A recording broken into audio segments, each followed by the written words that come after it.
Welcome back, everybody, and welcome to our first video in which we are going to begin discussing a very important era in American history, the first 2 decades or so of the 20th century, the period known as the Progressive Era, or in other words, the era in which socio-political phenomenon known as progressivism would reach its peak in the United States. The era is referred to as the Progressive Era because of the large number of social, political, and economic reforms that would emerge during this period would profoundly alter the character of the country, at least for the next 2 decades, and would bring about the end of the Gilded Age.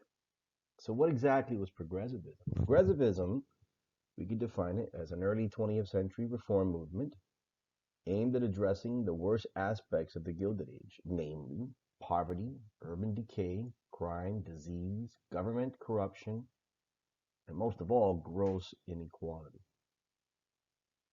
You can't have progressivism without progressives. Who were these progressives? Progressives were people, okay, they were not a monolith.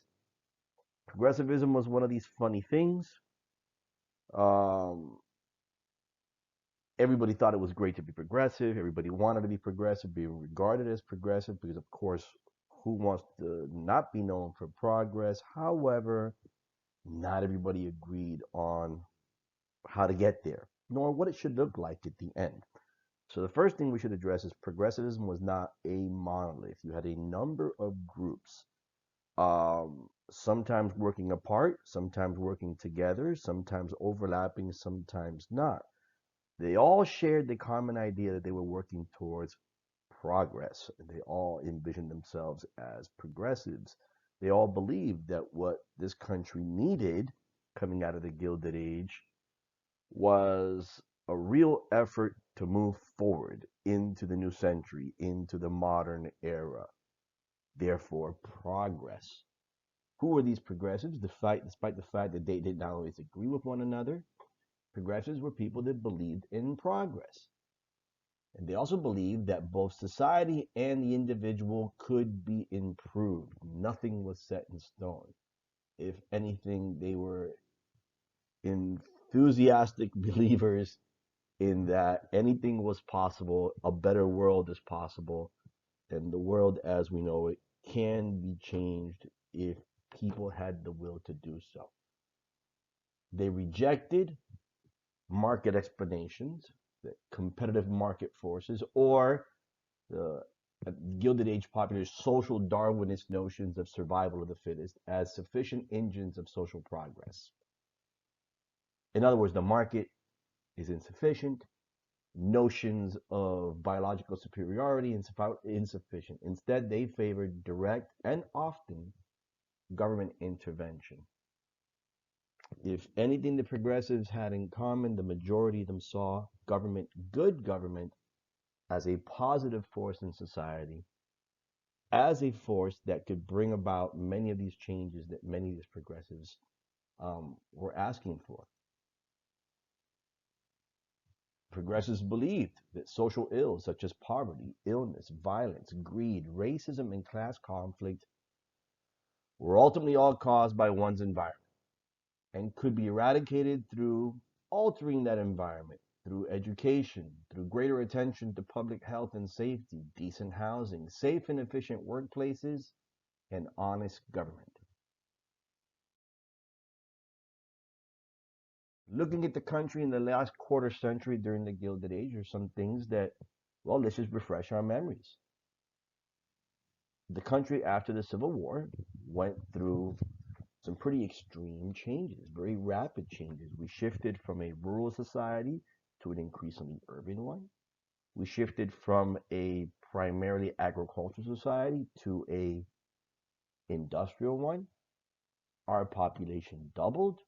Keep in mind, 1 out of every 6 Americans by the end of the century was an immigrant, and that in itself would profoundly alter the character of the United States.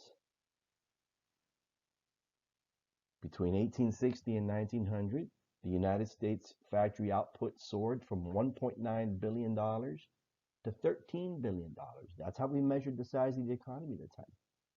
an increase of nearly 600%. Thanks to things that occurred overseas, the Hawaiian coup of 1893, the Spanish American War of 1898, as well as the Philippine War of 1898 through 1904. Those events not only brought new territories and client states into the American sphere of influence, but also forced open new markets to American goods. American factories, no longer fearing crises of overproduction that plagued the country nearly 3 times at the end of the 19th century. Now American factories felt free to increase production at will so long as the new markets of Latin America and Asia were there to absorb our overpopulation, and new markets would continue to emerge. Not only absorbing our overproduction, is what I meant to say, but also providing new resources and new opportunities for American investment. By the end of the century, the United States could call itself not only a major world power, but also the most powerful industrial economy in the world. A lot to be proud of. And yet, in the second wealthiest country in the world, second only to the British Empire, the top 1% of the United States population would come to own 51% of all wealth. By comparison, the lowest 44% of Americans, almost half of the country, owned just 1.2%. And that, as I've said many times, is why Mark Twain called it the Gilded Age. Golden from afar, but if you look up close, there were some very, very serious structural problems in this country that needed reform. And the time for reform was coming. Of those at the very bottom, many millions lived in our growing cities. By 1900, 30 million of them, or 35% of the population, lived in urban areas. And the vast majority of them immigrants, and the vast majority part of the new American industrial working class.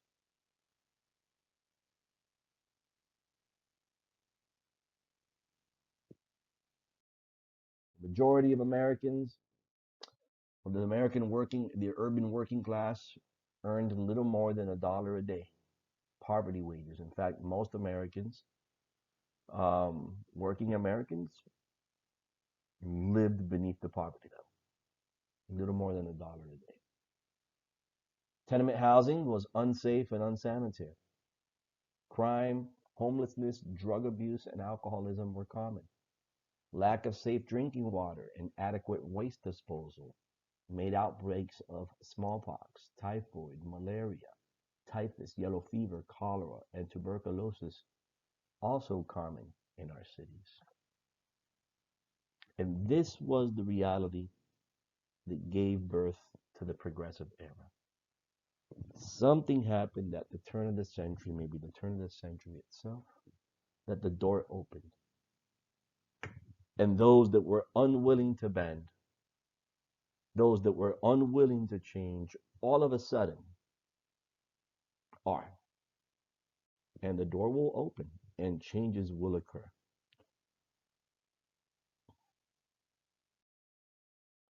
So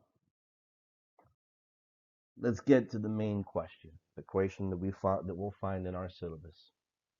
What were the main aims and policies of the progressive movement? What were the biggest problems? And how are they going about changing them? First and foremost, let's clarify. The progressive era is not so clear-cut and simple. Progressives are not so clear-cut and simple. Firstly, they were not a monolith. You have a number of groups that self-identify as progressive. Whatever their interpretation of progressive is, they believed in progress. However it is they believed you got there, what it was supposed to look like. Okay, that's what they all shared in common. But they had differences from one another. Absolutely.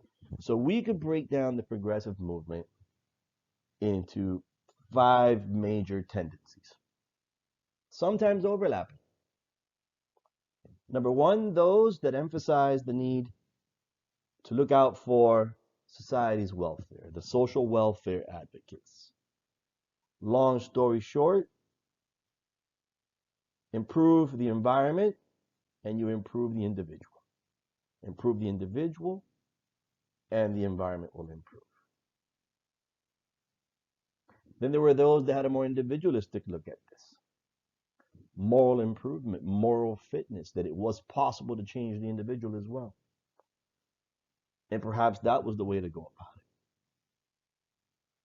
it. If we change persons, if we improve them, particularly their moral fitness, as it would have been said, society will benefit and progress as a result. There were those that looked at the entire structure of capitalism. And in their arguments, it was the very structure of capitalism, okay? The competition that is inherent in capitalism, okay? The fact that some win and some lose, which was the culprit for the worst injustices of the Gilded Age, and economic reform was needed. Others looked at politics, others looked at government, looked at the corruption of the Gilded Age and said, if we could just get good government, democratic government that is really responsive to the people, we could address and fix some of the worst problems of the Gilded Age. And then lastly, there were those that felt that the smartest way to go about this was scientifically. Knowledge, technical expertise, and a respect for science, that was the path to progress. That is how we're going to push this country in the 20th century. So, five major tendencies, all working towards a common goal, even though it may not have been as common as many of them imagined. So, let's first talk about the first tendency, the social welfare folks. People that believed that if you change society for the better, provide opportunities to improve society, the individual will follow. So most advocates for social welfare tended to be middle class, educated persons that saw the poor, urban working class as a project. You know, if only they could adopt more middle class values and and and attitudes and practices, then we could fix these folks. They'll be better off. So there was a bit of a classist arrogance behind it, no matter their intentions. But yes, they tended to be middle class, educated folks who mostly spearheaded the creation of public agencies and private charities, which ultimately offered limited relief. To many of them, poverty was the result, and this is not something that was shared by all progressives, but these social welfare advocates tended to have the attitude that poverty was the result of individual or moral failing, and that too much aid would create dependency. I imagine that sounds familiar even till today. Folks that are not big friends of a welfare state. Most of their efforts would focus on what they called the deserving poor, the old, the disabled, the ill, single mothers. They did open public libraries and public pools, night schools, soup kitchens, um, in an era which the government itself did not really provide um, many of these services to the less fortunate. Many, a lot of these services would first come from the private sector and charitable organizations led by social welfare advocates. Probably one of the most well-known um, folks that came out of this tendency were the folks that gave us the settlement movement. Settlement houses were mostly all women, well, first of all, let's talk about these. So Jane Addams, famous activist, reformer, social worker, founder of Hull House, which was the first and perhaps the most famous of these settlement houses. Florence Kelly, a labor, social, and civil rights activist and reformer, also worked in the Hull House. These settlement houses would encourage middle class volunteers to live among the poor and work to alleviate their poverty. Uh, Basically, trying to teach them to be good Americans and good middle class Americans. Settlement houses provided services such as daycare, education, and healthcare to improve the lives of the poor in these areas. Most of the people that lived in these houses tended to be women. And in fact, this is where social work was born. It first started in London, by the way, in England, the idea of these settlement houses before they came over to the United States. In the US, they were unique because unlike in England, you're dealing with a lot of immigrants coming from a lot of different countries. And so English classes were also at the core of what many of these settlement houses did. Um, you would eventually see 400 of these settlement houses or similar institutions open up around the country.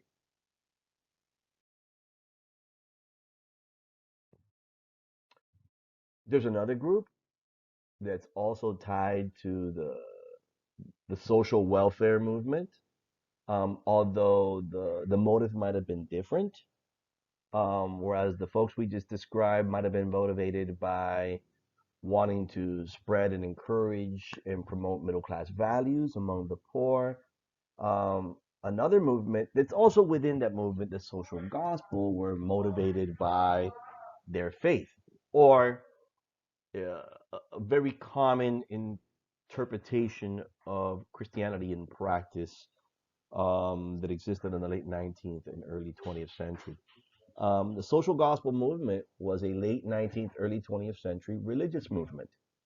Um, its believers, most often Protestants, Protestant Christians, more often clergy than laity, um, believed that salvation and good works coexisted. You cannot have one without the other.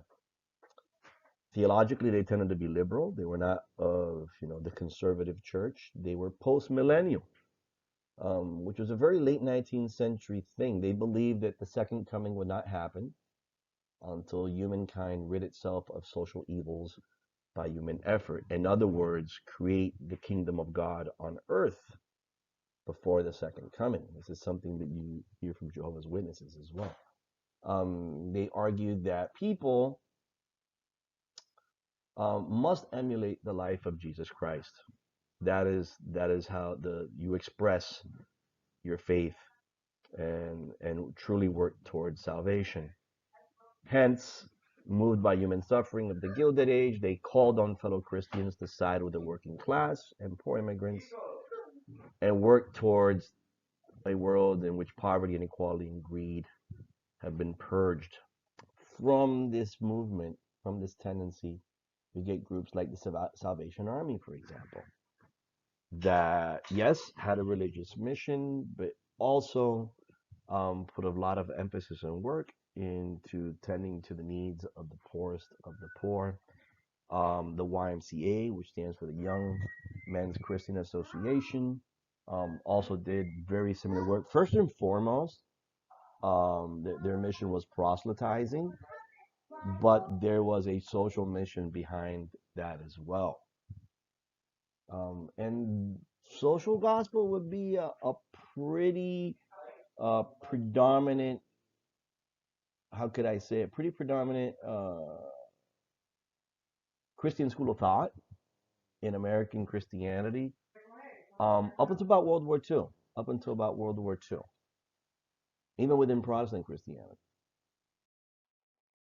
But like all things, some people, believing themselves moved by faith, can take things further than others intended. Coming out of um, that particular tendency, guided by faith, if you will, the Christian progressive tendency, you had the folks that believed that the key to progress was moral improvement, that there was a problem with the general overall morality in American society, particularly among the poor, that the poor could have been poor because they have a morality problem or they're morally flawed. And the way to solve this is through moral improvement, okay? Spiritual improvement, too, if you want to call it that. Um, Possibly the one, the group of folks that came out of this school of thought that most people would probably recognize, and recognize as having an impact in American history are the folks that basically were the temperance movement or the teetotaler movement. Long story short, um, and they came out of an older group that was pretty much at the end of the Civil War, the Women's Christian Temperance Movement. Um, they advocated for prohibition. In other words, long story short, they championed the idea that most of the ills, the social ills of this country, particularly poverty and crime and et cetera, particularly among the poor in our cities, could be eradicated if alcohol was removed from the picture. Okay, the alcohol was the root of evil, if you will. Um, Later groups would come later on. They would be more effective, have more of a national audience. The Anti-Saloon League, founded in 1893 by Protestant ministers, would also more successfully lobby the government for prohibition. And it sounds kind of like a ridiculous idea, but um, don't underestimate ideas that you could perceive to be ridiculous. Um, they're gonna get their way. Eventually, they're gonna get their way. They're going to convince enough people, particularly in Congress, that this is an idea worth pursuing. And the person I do want to focus, kind of like the mother of this movement, was a lady named Carrie Nation. Now she was married twice, and supposedly it was a very bad marriage because the husband was alcoholic and abusive, and she took that experience and made it into a personal crusade. Uh, she came out of Kansas, where a lot of these like really you know, let's just say, passionate activist came out of. In 1900, she made a name for herself and for the movement by basically marching into saloons and taverns and with a Bible in one hand, yelling out Bible verses and a hatchet in another. She basically went there to destroy property and to shame the patrons drinking there. And she would get bailed out by pretty wealthy folks that also agreed with her, and other women joined her. And before you know it, you have a movement of women marching into saloons, destroying property, yelling at the patrons, and it gains traction. And there, that's this is one of the group. Now, here's the thing: moral improvement, yes, on the surface. So we're going to talk about things that are a little beyond you know, an adolescent audience because you need to know the whole history. When they meant moral improvement, getting alcohol out of the picture was just the tip of the iceberg. I would actually argue that of all the progressive groups and all the progressive reforms, the ones that ultimately had the most long lasting impact, that many of their demands are still with us today, okay, over a century, were these folks. Were the moral improvement people. Another way that they were able to convince people of their message, if you will, the temperance movement, is they linked it um, implicitly to immigration. It was implicitly nativist. There was an implicit message that the reason why this country has an alcohol problem was because it's immigrants that brought that problem to this country. Okay. As you can see in some of the images, blaming the German immigrants for beer, for example, because it was German immigrants that brought German style brewing to the United States. And that's true. Our big breweries, our oldest breweries in this country, yes, were founded by German immigrants, whether it's Budweiser or Pabst or Coors. Yes, they were founded by German immigrants. The Irish, of course, were not going to escape the stereotype of being alcoholics in Irish whiskey. Okay. Um, so yes, there was a tendency. And so think about where this goes. If alcoholism was brought here by the immigrants, then one way that we could tackle the alcohol problem is by dealing with the immigrant problem. Yes, it's going to go in that direction. Okay. And so, yes, they used xenophobia, anti immigration sentiment that you would find among some segments of the population to fuel support for temperance. But it didn't stop there. There were even worse problems. I mean, the kids in school, alcohol, they went after alcoholism. They went after more than that. So a lot of people are surprised to hear this because it's not something you have a tendency to think it's current. It's not something that you imagine existed over a century ago.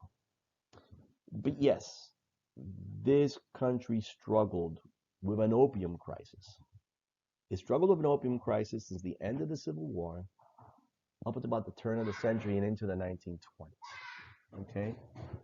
Um, Many Civil War veterans suffering from chronic pain all their lives, yes, did turn to opiates to relieve their pain, but then eventually you have people from all walks of life turning towards opiates.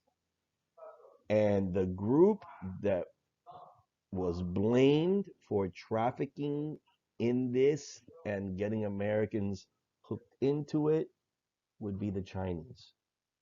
People that, if anything, were victims of the opium trade, okay, it was the Chinese that were blamed for peddling opium to Americans, who many of them became opium addicts.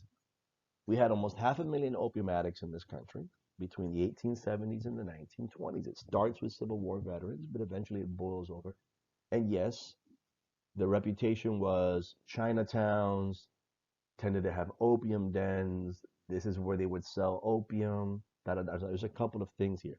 So the Chinese take the blame for this, even though it was the British that pushed opium on the Chinese. Maybe it was true, maybe not. People do have free will after all, but the Chinese were blamed for this. And so this is one more problem that, they added to the Chinese community. It was, of course, fuel to approve the Chinese Exclusion Act and then eventually, not allowing any Asians into the country. And then there was another aspect. Not only were the Chinese blamed for a number of things, taking away jobs just for being so, but and for pushing opium, but for pushing opium on young white women, pushing opium on young white women, and young white women having grown addicted to opium, okay, eventually finding themselves in a life of, in some cases, prostitution in order to fund their habits. Oh my God, that sounds like today. Look, some things are universal; they've always existed. Um, which would lead us to another crusade. See, they went on a number of crusades. It wasn't just alcohol; they went after drugs. The drug war starts with them. The drug war, not exactly, not in its entirety, but we could historically trace the government taking an active stance to prohibit drugs back to the progressive era. In fact, we could trace it back to the opium crisis and the opium dens run by Chinese immigrants, and this perception that they were corrupting the American youth, particularly young American women, into becoming opium addicts and into a life of sin. But the truth be told, what we call narcotics today could be found pretty much in every pharmacy in this country. Okay? We threw the label on the Chinese, but in actuality, narcotics, what we call narcotics today, could be found pretty much anywhere in this country at that time in just about every pharmacy. Okay? Coca-Cola, remember, Coca-Cola was created by a Civil War veteran that dealt with chronic pain all his life. He wanted to wean himself off of the highly addictive morphine, and he turned towards the extract of the coca plant, which is a plant that grows in the Andean regions of South America, a plant which is later used to produce cocaine. They did not pour cocaine into Coca-Cola. They used the extract of this leaf to produce the original recipe of Coca-Cola. Okay? Which originally was nothing like the recipe today, but you could find heroin, which was developed by Bayer, a German pharmaceutical company. Um, Cocaine toothache drops existed. Throughout the 1800s, opiates and cocaine were mostly unregulated drugs that you could pick up in the pharmacy. Uh, Opium and product opiates were regularly prescribed for pain. By the early 20th century, doctors were outright prescribing morphine for pain, which was highly addictive, ruining people's lives. Cocaine, which was seen at one time as a better alternative to morphine, um, ended up creating very similar problems. And unfortunately, Southern law enforcement start linking cocaine with African Americans, and this is where they actually start asking state legislatures for money to buy bigger caliber bullets. Maybe you've heard these racist arguments today, claiming that they needed, more firepower because of drugged out African American criminals. Um, so long story short, you know, these things existed. Okay, they were there. It's because of the moral improvement, folks, at that time in history that they started to crack down. In 1906, and we'll talk more about this later. Um, well, after the Pure Food and Drug Act of 1906, progressives pushed the government to pass the Harrison Act in 1914.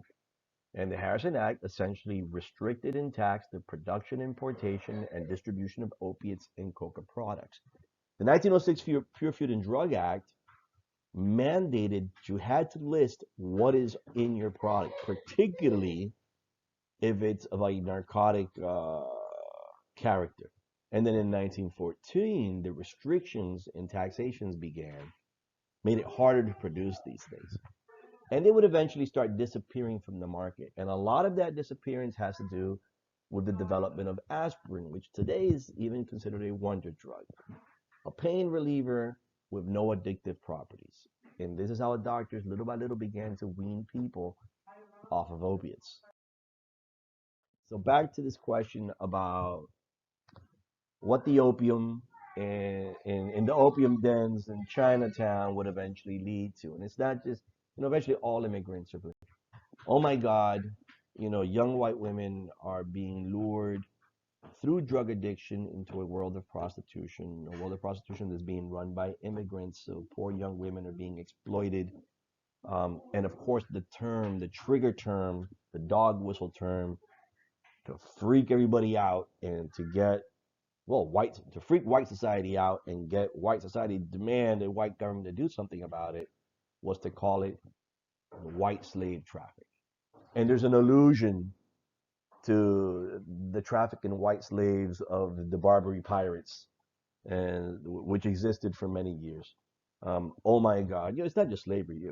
If it's black girls or Chinese girls, nobody cares. But white girls are being lured into a world of prostitution, even if that's what it was. So something must be done about it. This is the legacy of the progressives. I told you, the longest lasting and perhaps most successful of the progressives were there because they got alcohol banned for a while. They got drugs little by little banned, and that's still true. They went after prostitution. You could find brothels in every city in this country at that time. Washington, D.C. was surrounded by brothels. What did they do? Under the banner of fighting white slave traffic and human trafficking, which is true, they went after prostitution. Okay. They were able to get the federal government to pass a law called the Mann Act. Had one intent, unfortunately, is exercised in a different way. The federal government passed the Mann Act in 1910, which made it a felony to engage in the interstate or foreign commerce transport of any woman or girl for the purpose of prostitution or debauchery or any other immoral purpose. Now, first of all, the law only protects women and imagines that men do not partake or are trafficked in these things. So that's a bit of an antiquated idea, but it is 1910. Number two, it puts in the hands of the prosecution the ability to determine what exactly is immoral purpose. Here in Florida, we don't deal with crossing state lines too much, but particularly Northeast, where states are really small, state lines are crossed all the time. Okay. The picture down there is of the first African American heavyweight boxing champion of the world, Jack Johnson. Okay. Jack Johnson liked dating white women. That was his prerogative. Nobody was forcing anybody. And this is how they went after him. A black man of a white woman in the car crossing state lines, Mann Act charges. Because in the minds of white society at the time, what other reason could a white woman be traveling with a black man for other than immoral purposes? And they got Jack Johnson in jail. And but it's not just African Americans. Immigrants are also tied to this as well. As you could read, that's a caption that goes with that cartoon. So, this is one of the other long lasting legacies of theirs. They were able to outlaw prostitution.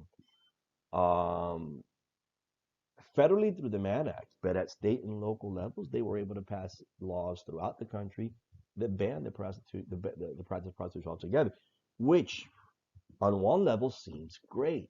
Yeah, that shouldn't be happening. If you want to sound, condescending, those girls should be doing something else with their lives. But think about this.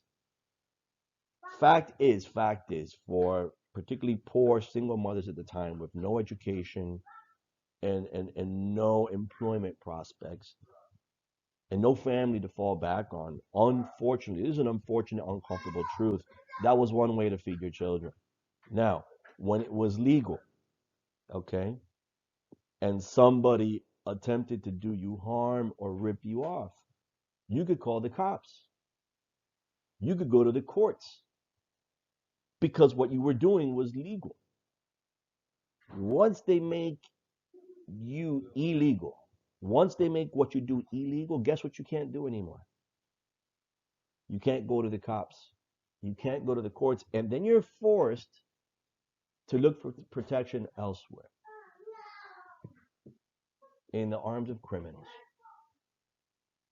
And in that case, those that are supposed to protect you might actually be worse than those that might take advantage of you or might rob you. They forced millions of women into the arms of criminal enterprises that would protect them at the cost of exploiting them. Okay? And deny these women the protection of the courts and law enforcement that everybody else was entitled to. So there's two ways to look at this. Lastly, we're going to talk about kooks. Um, we're going to talk more about this, but a lot of pseudoscience was floating around um, in the Gilded Age. Probably the kookiest of them all. Okay, I don't want to sound condescending. Um, a number of new churches came about in the late 19th century that reflected a lot of the changes in American society. A lot of folks don't know this. Christian Science was founded in 1879, believing that prayer could cure illnesses. The Jehovah's Witnesses, who formerly called themselves the Bible Students Movement, was founded by Charles Taz Russell in 1870s, who for the most part was very focused on blood transfusions and alcoholism being sins of particular note. But the real interesting one, the Seventh-day Adventist, was founded by a woman called Ellen G. White in 1763, but it really picks up around the Gilded Age. And it's interesting because it's a Christian denomination that places a very high emphasis on diet, on particularly on vegetarian diets. Possibly one of the earliest followers of the Seventh-day Adventists, and their headquarters is Battle Creek, Michigan. One of the earliest followers. You've probably had something that came out of here. The Reverend Sylvester Graham. He was a Presbyterian minister. That's a Protestant denomination, and a dietary reformer known for his emphasis on vegetarianism, temperance, and eating whole grain bread. As a founder of Grahamism, it was called, okay, he believed that a bland diet of vegetables and whole grain bread would prevent people from having impure thoughts and in turn would stop self-abuse. That's what he called it. I'm going to leave it up to you to figure that out. Which he believed would lead to blindness and early death. And possibly forget alcoholism or drugs or prostitution, possibly the most serious moral failing in this country. Now, the guy with the mustache was also, him and his brother were also followers of Seventh-day Adventists. Graham wasn't a Seventh-day Adventist. He did have similarities with the Seventh-day Adventists, but the guy with the mustache and the beard was his brother. Well, you know him, okay? Oh my gosh, I can't forget this. Before we finish, you know how Graham died? Complications after receiving an opium enema at the age of 57. All right, I just thought I should mention that. Now, the guy with the facial hair, that's John Harvey Kellogg. He's an American medical doctor, nutritionist, inventor, health activist, eugenicist. We're going to talk more about that. And businessman and co-founder of everybody's favorite cereal company, Kellogg's. That's right. Kellogg's was founded by him. Kellogg's first product was actually cornflakes. Okay? Cornflakes, the invention of cornflakes was very much in line with Graham's earlier beliefs about physical health and diet and how it was tied to spiritual health. Cornflakes were invented as a meal substitute. Okay? The whole point, just like Graham, that people should eat a bland diet, as bland, nutritious, but as bland as possible. He had a lot of kooky ideas. I mean, there were a lot of kooky ideas. He was a big into phototherapy. So, well, the idea is, like Graham, he believed that a bland diet with no spices would prevent impure thoughts and self-abuse, which he also considered an incredibly damaging moral problem in this country. He ran a sanatorium in Battle Creek, Michigan, for people that wanted to get healthy and maybe learn a little bit about the Seventh-day Adventists, because it was run by the Seventh-day Adventists. And yes, they did everything there from breathing exercises. It was kind of like a rehab. Breathing exercises to a strict diet of vegetables and breads and very bland tasting everything. Phototherapy, that he would sit you in a booth with light bulbs, because he also believed in that. And I believe daily enemas were also a requirement at the Kellogg sanatorium. Um, and I just mentioned that because in the name of progress and science, not everybody understood what that really means. So we talked about the social welfare advocates, and we talked about those that called for moral improvement of the individual. But we're not done yet, because there were more progressives and there will be more to come.